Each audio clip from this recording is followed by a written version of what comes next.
Olá, abençoados, graça e paz, bem-vindos ao canal da Graça Pura. Bom, nós estamos diante de um tema rico, muito poderoso e extremamente importante para vocês tomarem conhecimento, que são as acusações que Jesus fez contra Israel, mais precisamente 27 acusações que Jesus usou as parábolas, né? Que até então, um tempo atrás, nós achávamos que eram histórias morais que nós poderíamos tirar para os nossos dias. Não que nós não podemos sim, mas o intuito dela lá era justamente a acusação que caía sobre Israel, enquanto Jesus teve o seu ministério na terra. Isso reforça mais ainda a ideia e o pensamento de que Jesus estabeleceu o seu reino na derrubada do templo no ano 70 depois de Cristo. Ou seja, novos céus e nova terra passou a vigorar após a queda do templo. E hoje nós vamos ver mais uma parábola bem interessante que se chama o homem forte. Você já ouviu falar? Por isso que eu falo, vem para a graça que eu te explico.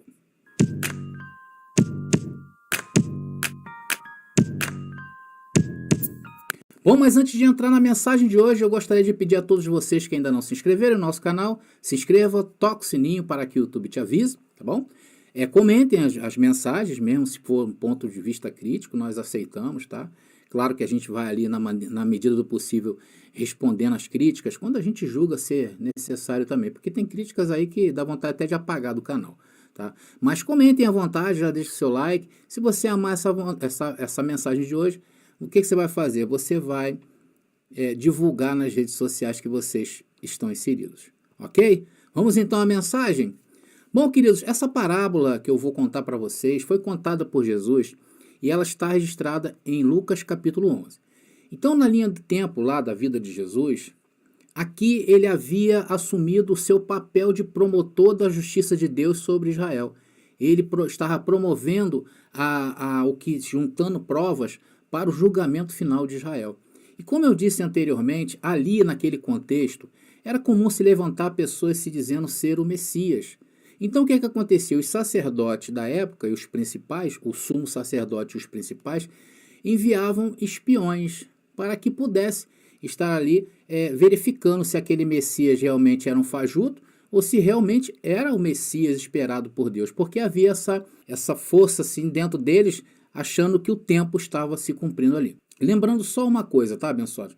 É que Israel nesse período era uma nação religiosa. Nota isso aí, não era uma nação laica, não. O sumo sacerdote era o líder da nação. Era como se hoje fosse um presidente. Então, quando feria os princípios religiosos, a sua carta magma, que era a constituinte da época lá, que era a Torá para o povo judeu, logo essa pessoa podia ser incriminada e ser condenada. E essa condenação poderia ser a morte. Então, tudo que Jesus falava passava a ser notado minuciosamente, né? Por isso que Jesus, quando falava, estava cheio ali de fariseus, de saduceus, né? Porque eles procuravam ver ali indícios se realmente Jesus era o Messias ou então era um falso profeta e mais um dentro de Israel. Quando lá em Lucas capítulo 9, versículo 51, que nós lemos no começo, inclusive essa é a terceira parte, se você não viu as outras partes, eu recomendo você a ver. Nós lemos lá em Lucas, no capítulo 9, versículo 51, quando Jesus disse que ele virou o rosto contra Jerusalém, acendeu uma luz amarela para os principais daquela nação.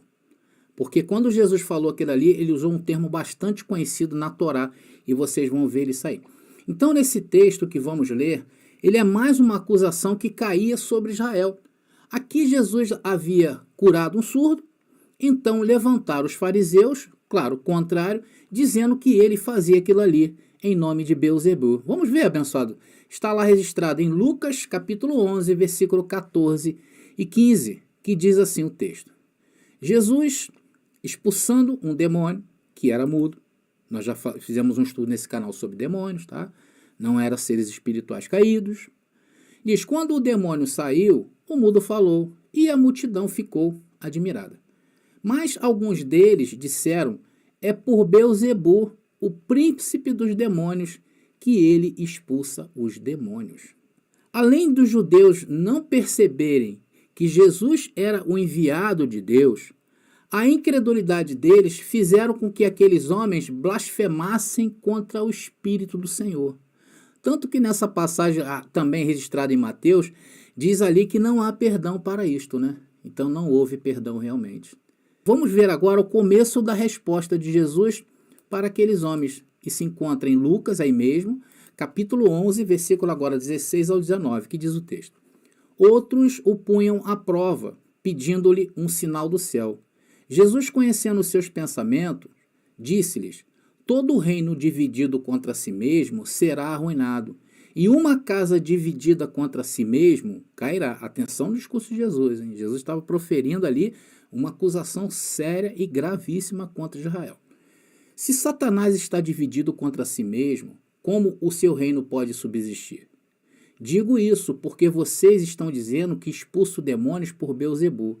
Se eu expulso os demônios por Beelzebu, por quem os expulsam os filhos de vocês? Por isso que eles mesmos estarão como juízes sobre vocês. Jesus responde argumentando que um reino dividido não pode subsistir. O que significa isso? Ele está dizendo que eles deixariam, o povo de Israel, deixariam de existir. Porque estavam sendo cortados da fonte que era o Deus de Israel. Então Jesus imediatamente aplica isso para o próprio reino dele e que não foi dividido. Vamos ver? A resposta de Jesus está aqui. Lucas capítulo 11, agora versículo 20 e 21. Mas se é pelo dedo de Deus que eu expulso demônios, então veio sobre vocês o reino de Deus. Quando um homem forte, bem armado, guarda sua casa, seus bens estão seguros. Amados, vocês estão conseguindo entender isto que Jesus estava falando? Eles estão atacando o homem forte, o Deus que guardava Israel. Mas agora, com essa afronta, com essa blasfêmia, eles aí, no caso, iriam entrar em um ponto da lei de condenação. Ou seja, a aliança que Deus fez com eles estava chegando ao fim. E agora veja o que ele fala para Israel. Versículo 22. Mas quando alguém mais forte o ataca e vence, tira-lhe a armadura em que confiava e divide os despojos. Aqui é um anúncio explícito do reino que estava se aproximando. Por isso que Hebreus diz que é um tempo de maiores e superiores promessas. Agora Jesus diz que aqueles que ficariam ao lado dele estariam bem. Quem fosse contra ele seria espalhado, seria destruído, seria acabado. Versículo 23.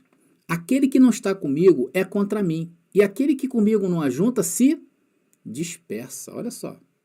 Então essa ilustração que Jesus está falando do homem mais forte, que amarra o mais fraco, significa Jesus despojando Israel, que agora se tornara opositor a Deus, ou seja, o reino de Satanás. Olha aí, abençoados. Agora era a hora do público dele escolher se eles iriam ficar ao lado do homem mais forte ou do lado do homem amarrado. Jesus realmente realizou aquela cura. Jesus havia curado o surdo. Mas esses ouvintes judeus incrédulos continuam a não aceitar Jesus em sua casa. E essa casa, Jesus disse que ficaria vazia e vulnerável ao ataque do homem mais forte. Jesus começou a sua resposta aqui referindo-se à desolação, quando diz lá que todo reino contra si não subsiste, né, é levado à desolação. Então a palavra grega aí para desolação é derivada de éromo.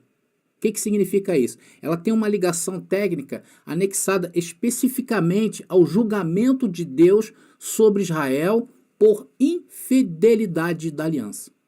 Israel estava sendo acusado de infidelidade da aliança. Abençoados, olha só, deixa eu explicar uma coisa para vocês. A lei de Moisés foi um documento, né, em que haviam várias cláusulas, e cláusulas bem tremendas. Então havia cláusulas de quebra de contrato, acredita nisso? E a infidelidade era uma das cláusulas que Deus poderia quebrar o contrato com Israel. Eu vou provar isso para vocês. E foi isso que aconteceu. Se vocês lerem, vou até colocar aqui a referência, abençoados. A referência que eu tenho aqui para provar isso para vocês, depois eu deixo nas descrições aí, tá legal? Está em Levítico, capítulo 26, versículo 21 a 43. Vocês verão que aparece a palavra desoladas ou desolação 20 vezes nestes 12 versículos. E a punição prevê que Deus poderia quebrar o contrato com Israel. E foi isso que aconteceu. Se vocês lerem aí Levítico, vocês verão tudo isso aí. Então essa mesma palavra, se vocês lerem Levítico, vocês encontrarão essa punição, tá? Essa mesma palavra aparece dezenas de vezes nos profetas, incluindo a famosa referência de Daniel à abominação da desolação, que está lá em Daniel, capítulo 9, versículo 27, Daniel, capítulo 11, versículo 31 e capítulo 12, versículo 11. Tudo em referência ao julgamento que viria sobre essa nação. Jesus depois se refere diretamente a uma destruição da casa de Israel. Isso tudo nós estamos pegando lá a acusação de Jesus sobre Israel nessa parábola do homem forte. Está em Lucas capítulo 13, versículo 34 e 35, Lucas capítulo 21, versículo 20 e Mateus 24, versículo 15, que eu faço questão de ler para vocês aqui. Está ali. Diz o texto assim: chegará o dia em que vocês verão aquilo de que o profeta falou, a terrível profanação de que será colocada no lugar santo. Está aí, abençoado. Está aí. Então vocês vão anotando essas referências que eu estou passando para vocês, depois vocês vão lá e analisam, tá? Para o vídeo aqui não ficar muito longo. Então Jesus não só ameaça a geração sem fé daqueles dias. Lucas capítulo 9, versículo 41, Lucas capítulo 11, versículo 29 a 32, Lucas capítulo 11, do versículo 50 a 51. Vocês comparam aí depois, pega esses textos com a desolação de Lucas capítulo 11, versículo 17, capítulo 13, versículo 34 e 35 e capítulo 13, versículo 21 e 20. Tá? 21 e 20, capítulo 21, versículo 20. Há mais correlação aí textual com Levítico 26, tá legal? Então, 4 vezes lá em Levítico 26, Deus promete que se os judeus rebeldes não responderem aos castigos que ele impunha à nação, ele os puniria 7 vezes mais por seus pecados. Levítico capítulo 26, versículo 18, versículo 21, 24 e 28. Agora, queridos, preste bastante atenção no que eu vou falar, nessa parte da mensagem, né? Aqui nessa parábola, tá, que nós estamos lendo, lá em Lucas agora, eu vou botar para vocês, capítulo 11, versículo 26, o demônio expulso vai e encontra mais 7 demônios para retornar à casa desolada. Vamos ver Lucas capítulo 11, versículo 26? Vamos lá, vamos ler.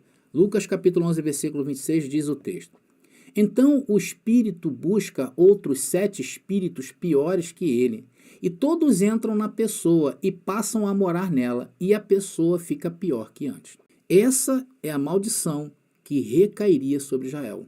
Ou seja, se eles estavam desviados da verdade, com pensamentos ruins acerca das coisas da própria lei, né? Como a gente vem falando da essência, eles se afastaram, isso seria acrescentado na vida deles 7 vezes mais. Então, ao anunciar este castigo 7 vezes pior, Deus os frustra desse jeito, né? Por isso que lá em Levítico capítulo 26, versículo 17, Deus diz assim, olha, eu vou colocar o meu rosto contra vocês. Ele fala isso. O mesmo que ele cita também em Lucas capítulo 9, versículo 51. Tudo dentro de um contexto. A frase grega aí na versão grega do Antigo Testamento, chamada a Septuaginta ou a 70, não é verdade? É a mesma que na nossa passagem decisiva aqui, lá em Lucas 9, 51, que eu li lá no começo, tá? Na primeira parte, Jesus colocou o rosto para ir contra Jerusalém. E esse mesmo rosto voltado contra Israel aparece na passagem da parábola do homem forte. Vamos ver. Lucas capítulo 11, versículo 20. Vamos lá. Lucas capítulo 11, versículo 20 diz: mas se é pelo dedo de Deus que eu expulso demônios, então veio sobre vocês o reino de Deus. Essa expressão veio sobre é a mesma coisa, é a referência usada. Ele está se voltando o rosto contra Israel. É a mesma usada. Então, nestas passagens, ou nesta passagem, a pessoa de Jesus, o homem forte, o reino realmente não veio apenas sobre, mas literalmente contra as pessoas infiéis. E isso culminou na destruída do templo. Jerusalém veio abaixo e mais de 200 mil judeus morreram naqueles dias. Alguns, na verdade, queridos, acham difícil acreditar que essa passagem esteja se referindo a isto que eu estou falando. Muitas pessoas se põem contra o sistema religioso, com certeza não aceita isso. Então, nesta passagem, a pessoa de Jesus, o homem forte, ele realmente iria vir contra Israel. Mas tem um relato lá em Mateus que é paralelo a isso que nós estamos lendo, que eu vou ler, torna esse contexto bem mais aplicativo. Nós podemos aplicar desta maneira como nós estamos falando. Então, após a sua versão da história, onde o espírito perverso é expulso, Mateus registra Jesus concluindo com esta afirmação. Mateus capítulo 12, versículo 45. E está aí o texto. E diz assim: então vai e traz consigo outros 7 espíritos piores do que ele. E entrando, passam a viver ali. E o estado final daquele homem torna-se pior do que o primeiro. Assim acontecerá a esta geração perversa. Então, essa última frase neste versículo prova o contexto. Jesus estava aplicando esta parábola de julgamento a esta geração, a geração a quem ele estava se dirigindo, e não num futuro incerto e indeterminado. Porque se eu fizer isso aí, todo esse contexto que eu trouxe de Levíticos, de Daniel, iria apenas ser uma referência e não uma verdade judaica. Por isso que quando nós pregamos entendendo a Bíblia como uma cartilha que vem desde a época do Antigo Testamento, uma cartilha judaica. E aquela geração, Jesus considerava amar, e assim mereceu o julgamento que haveria de vir sobre eles. Vocês estão entendendo, abençoados? Então nós chegamos à seguinte conclusão: Jesus era o promotor da justiça de Deus. Ele estava em julgamento, ele virou o rosto contra Jerusalém. Enquanto seguimos Jesus mais adiante nessa jornada que nós estamos mostrando para vocês, nós vamos aprendendo que Jesus não estava tirando férias na terra. Ele estava trazendo uma declaração legal de desolação que haveria de vir. Ele realmente havia posto o rosto contra Jerusalém. Então, não para os dias de hoje. Hoje não tem nada a ver. O futurismo pegou essa passagem aí, a partir de Lucas, a partir de Mateus, e colocou um futuro para ela. Nós vamos continuar revisando as parábolas, que eu falei, são 27 acusações, tá? Vamos pegar Lucas capítulo 9, versículo 51, e vamos até Lucas capítulo 19, versículo 28, nesse nosso trabalho que nós estamos fazendo aqui. E seu lugar, em seu processo, continua a mesma coisa. Vocês verão as 27 acusações que Jesus tinha contra Israel. Então, nós estamos vendo apenas uma introdução. E vimos até agora 2 parábolas, de muitas que nós vamos ver. Os capítulos seguintes serão examinados mais para obter uma imagem completa da missão profética de Jesus contra Israel.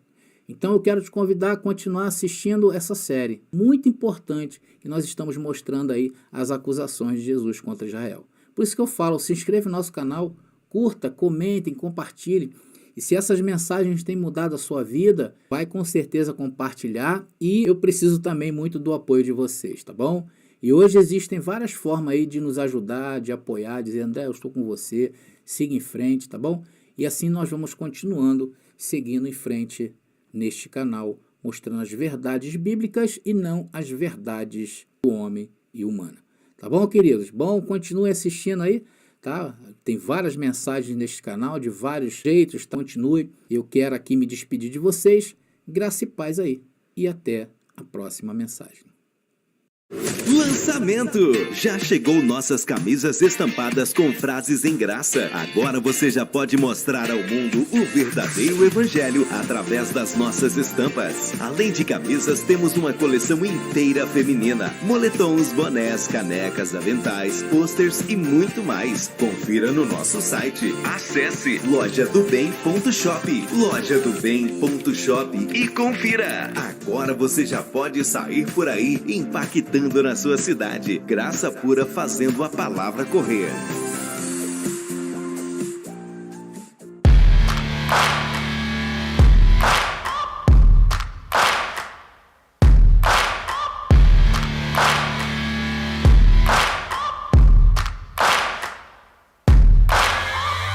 searching for greatness in a sea of the dying and shameless.